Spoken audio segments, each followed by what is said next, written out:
अस्सलाम वालेकुम एवरीवन, कैसे हैं आप सब। आई होप सब ठीक ठाक होंगे। जहाँ रहें खुश रहें, हंसते मुस्कुराते रहें, इसी दुआ के साथ आज का व्लॉग स्टार्ट करते हैं।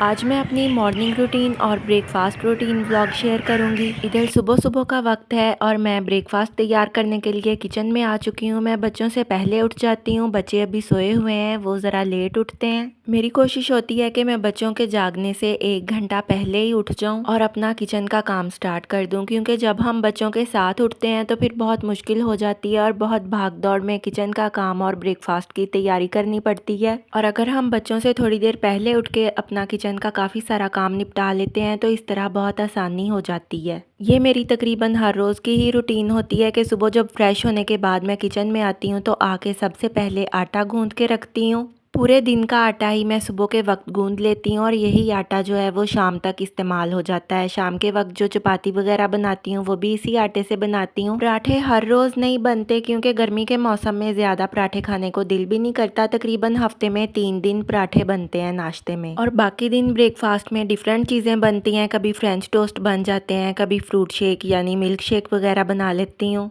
और कभी बच्चे दूध के साथ बेकिंग की कोई चीज़ यानी रस वगैरह खा लेते हैं या ब्रेड का नाश्ता कर लेते हैं। एक तो हर रोज़ पराठे खाने को दिल भी नहीं करता, इसलिए हफ्ते में 3 या 4 दिन ही पराठे बनते हैं। और अगर हर रोज़ एक जैसा ही ब्रेकफास्ट बनाया जाए, एक जैसी ही रूटीन रखी जाए तो बोरियत सी होने लगती है। ज़रा अपनी रूटीन को चेंज करना चाहिए, ब्रेकफास्ट में डिफरेंट चीज़ें बनानी चाहिए। इस तरह बच्चे भी हर चीज़ शौक से खा लेते हैं। लेकिन मेरे साथ अक्सर ऐसा ही होता है कि जब भी मैं मॉर्निंग का व्लॉग शेयर करती हूँ, ब्रेकफास्ट वगैरह का व्लॉग शेयर करती हूँ, तो उस दिन मैं पराठे ही बना रही होती हूँ। आजकल वैसे तो स्कूल से छुट्टियाँ ही हैं, लेकिन फिर भी बच्चे बहुत ज़्यादा लेट नहीं उठते, ज़रा जल्दी ही उठ जाते हैं क्योंकि उन्होंने सुबह के वक्त ट्यूशन पढ़ने जाना होता है। इसलिए फिर ब्रेकफास्ट मैं जल्दी ही तैयार कर लेती हूँ। अच्छा, आजकल सुबह सुबह के वक्त और शाम के वक्त मौसम बहुत ही अच्छा होता है। ख़ास तौर पे शाम के वक्त हल्की हल्की सी हवा चलने लग जाती है और मौसम बहुत अच्छा लगता है। दोपहर में तो काफ़ी हब्स होता है, लेकिन जैसे जैसे शाम होती है फिर मौसम ठीक हो जाता है। गर्मी की शिद्दत में कुछ थोड़ी सी कमी आ चुकी है। वैसे भी अब दिन ब दिन मौसम चेंज होता जाना है और गर्मी कम होती जानी है। जब मौसम अच्छा होता है, हवा वगैरह चलती है, तो किचन में काम करना भी बहुत आसान लगता है। काम करने में बिल्कुल भी मुश्किल नहीं होती। लेकिन जिस दिन ज़्यादा हब्स और ज़्यादा गर्मी होती है, उस दिन तो चूल्हे के सामने खड़े होना बहुत मुश्किल हो जाता है और किचन का काम करना बहुत मुश्किल होता है। अच्छा, मुझे आजकल किचन की विंडो भी बंद रखनी पड़ती है। काम करते वक्त भी मैं किचन की विंडो बंद कर लेती हूँ, क्योंकि किचन की जो विंडो है उसमें सिर्फ ग्लास लगा हुआ है और कोई जाली वगैरह नहीं है। मक्खियाँ आ जाती हैं वहाँ से, इसलिए मक्खियों की वजह से मैं किचन की विंडो बंद करके ही किचन में काम करती हूँ। लेकिन विंडो बंद करने से किचन में बहुत ज़्यादा हब्स हो जाता है और चूल्हा जलने की वजह से काफ़ी हीट हो जाती है। किचन में एग्जॉस्ट फैन तो लगा हुआ है, उसे भी ऑन कर लेती हूँ, लेकिन उससे भी कोई ख़ास फ़र्क नहीं पड़ता। अच्छा, 1-2 दिन से मक्खियाँ कुछ कम हुई हैं, लेकिन पिछले दिनों में तो मक्खियाँ बहुत ज़्यादा होती थी। जितनी मर्जी सफाई रखते थे, फिनाइल वाला पोछा भी मैं पूरे घर में लगवाती थी, लेकिन बहुत ज़्यादा मक्खियाँ आ जाती थी।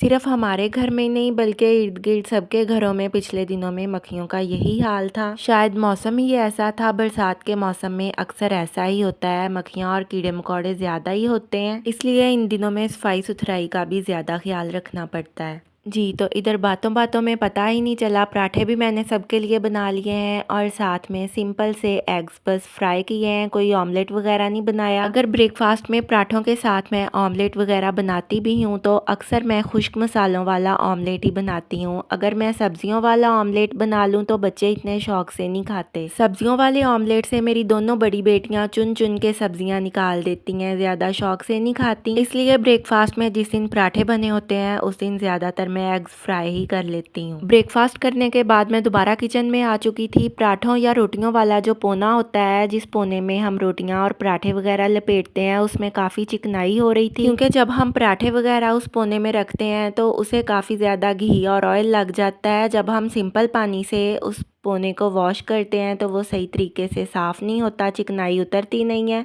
इसलिए फिर चिकनाई वाले पोने वगैरह मैं गर्म पानी से वॉश करती हूँ। एक देगची में पानी काफ़ी गर्म कर लिया था और उस गर्म पानी में थोड़ा सा वॉशिंग पाउडर शामिल करके पोना भिगो के रख दिया है। इस तरह गर्म पानी और वॉशिंग पाउडर से उसकी सारी चिकनाई निकल जाएगी और अच्छी तरह क्लीन हो जाएगा। चाय आज मैंने सिर्फ 1 कप ही बनाई है, अपने लिए ही बनाई थी क्योंकि और किसी ने भी चाय नहीं पीनी थी। चाय पीने के बाद मैंने स्टोव क्लीन करना भी शुरू कर लिया है। स्टोव को भी अच्छी तरह साफ कर दूंगी क्योंकि जिस दिन पराठे बनाए जाते हैं उस दिन इस पे बहुत ज्यादा चिकनाई आ जाती है, बहुत ज्यादा ऑयल और घी के छींटे पड़ जाते हैं। पराठों के अलावा भी जब हम कोई तली हुई चीज बनाते हैं, कोई चीज फ्राई करते हैं तो स्टोव बहुत गंदा हो जाता है, इस पे बहुत ज्यादा चिकनाई आ जाती है। इस तरह कोई भी तली हुई चीज बनाने के बाद मैं स्टोव को ऐसे ही नहीं छोड़ती, इसे फौरन ही साफ कर देती हूँ क्योंकि अगर थोड़ी देर के लिए इसे छोड़ दिया जाए तो चिकनाई जम जाती है और उसे साफ करना मुश्किल हो जाता है। इस तरह जब हम कुकिंग वगैरह करने के बाद स्टोव को अच्छी तरह क्लीन कर देते हैं और जब नेक्स्ट टाइम हम इसे इस्तेमाल करते हैं तो ये नीट एंड क्लीन होता है, हमें दोबारा से साफ करने की जरूरत नहीं पड़ती। अगर हम खाना बनाने के बाद इसे साफ नहीं करते फिर नेक्स्ट टाइम जब हम कुकिंग करने लगते हैं तो स्टोव गंदा होता है और बिल्कुल भी अच्छा नहीं लगता। मेरा तो उस वक्त तक खाना पकाने को दिल ही नहीं करता जब तक स्टोव क्लीन नहीं होता। बल्कि सिर्फ स्टोव ही नहीं, पूरा किचन ही जब ऑर्गेनाइज और क्लीन होता है तो कुकिंग करने में भी हम इंजॉय करते हैं और काम करने की एनर्जी भी ज्यादा होती है। लेकिन जब किचन मैसी और गंदा होता है तो फिर कुकिंग करने में भी हम इंजॉय नहीं करते बल्कि कुकिंग हमें बोझ लगना शुरू हो जाती है। अच्छा, स्टोव मैंने सारा क्लीन कर दिया है। स्टोव के पीछे जो ग्लास लगा हुआ है उस ग्लास को भी अच्छी तरह क्लीन कर दिया और इधर मैंने नाश्ते वाले बर्तन धोना शुरू कर दिए हैं।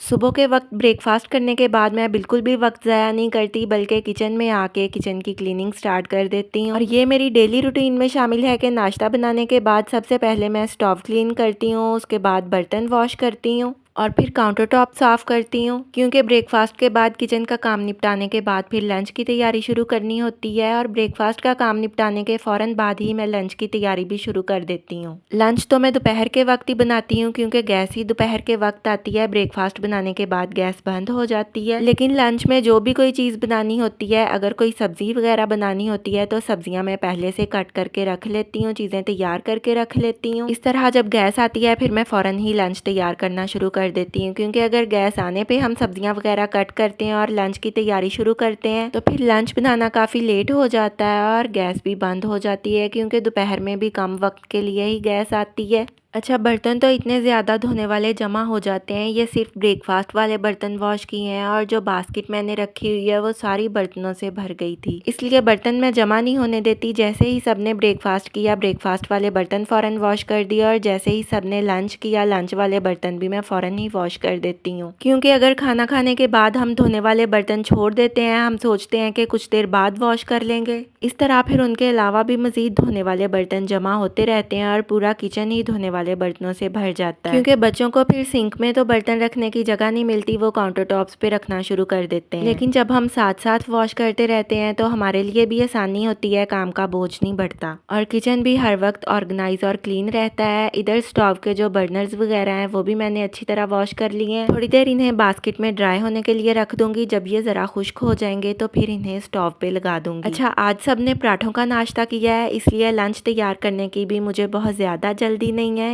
मैं तसल्ली से लंच तैयार करूंगी क्योंकि जिस दिन सब हैवी नाश्ता करते हैं उस दिन हमारे घर में दोपहर का खाना जरा लेट ही खाया जाता है, लेकिन जिस दिन सब हल्का फुल्का ब्रेकफास्ट करते हैं उस दिन मुझे लंच बनाने की बहुत जल्दी होती है और मैं लंच जल्दी तैयार कर लेती हूँ। कई दफ़ा जब मुझे लगता है कि गैस आने पे मैं लंच तैयार करना शुरू करूंगी तो लंच की तैयारी में देर हो जाएगी, फिर मैं सिलेंडर वाले चूल्हे पे ही लंच तैयार कर लेती हूँ। जी, तो स्टोव के बर्नर्स वगैरह भी मैंने वॉश करके रख दिए हैं, सिंक भी अच्छी तरह क्लीन कर लिया है और जिस क्लॉथ से मैं काउंटर टॉप साफ़ करती हूँ उसे भी वॉशिंग पाउडर से वॉश कर लिया। जब हम सिंक पे बर्तन वगैरह वॉश करते हैं तो इसके इर्द गिर्द काफ़ी पानी जमा हो जाता है जिसे मैं इस क्लॉथ से साफ़ करती हूँ, इस क्लॉथ से ड्राई करती हूँ। पहले मैंने सिंक के इर्द गिर्द से पानी साफ़ करने के लिए काउंटर टॉप के लिए एक छोटा सा वाइपर रखा हुआ होता था। बर्तन धोने के बाद उससे काउंटर टॉप क्लीन करना और ड्राई करना काफ़ी ईजी रहता था, वो टूट चुका है, उसके बाद मैं बाजार से लेके नहीं आई। लेकिन अब मैं सोच रही थी कि जिस दिन मेरा बाजार का चक्कर लगेगा उस दिन मैं काउंटर टॉप क्लीन करने के लिए वो वाइपर दोबारा से लेके आऊंगी। ये काउंटर टॉप क्लीन करने वाला जो क्लॉथ है अभी तो मैंने इसे वॉशिंग पाउडर से ही वॉश किया है, लेकिन ऐसे क्लॉथ्स और किचन टॉवल्स वगैरह मैं रात को पानी में भिगो के रख देती हूँ